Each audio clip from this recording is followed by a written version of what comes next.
Bonsoir à tous. Aujourd'hui, on va parler sur la trypanosomiase humaine. Introduction. Trypanosoma brucei était un protozoaire flagellé responsable de la trypanosomiase humaine africaine, une maladie grave transmise par la mouche tsetse. Cette infection posait un problème de santé publique majeur en Afrique subsaharienne, nécessitant une compréhension approfondie de sa biologie, de son cycle de vie et de ses impacts. Et ça, c'est l'historique. On va passer à la répartition géographique.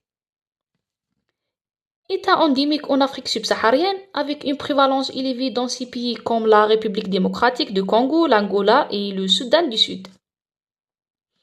On va passer à la morphologie. Voilà, ça c'est la morphologie. On va passer à l'hôte.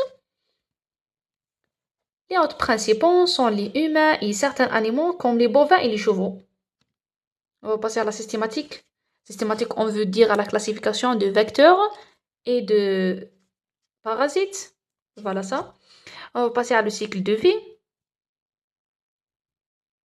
Et voilà, cycle de vie implique un vecteur, la mouche tsetse, qui transmet le parasite à l'homme ou aux animaux. Le parasite se multiplie dans le sang et peut travers la barrière hémato-encéphalique, infectant le système nerveux central. On va passer à le symptôme. Symptômes, on a fièvre, maux de tête, douleurs articulaires, troubles neurologiques, somnolence excessive, confusion. Voilà. On va passer à le traitement et prophylaxie. Traitement et prophylaxie. Les traitements incluant des médicaments comme la pentamidine et les florentines. La prévention repose sur le contrôle des populations de mouches tsetse et la sensibilisation des populations à la maladie. Sinon, pour le diagnostic repose sur des tests sanguines pour détecter le parasite, ainsi que des analyses de liquide céphalorachidine pour évaluer la teinte neurologique.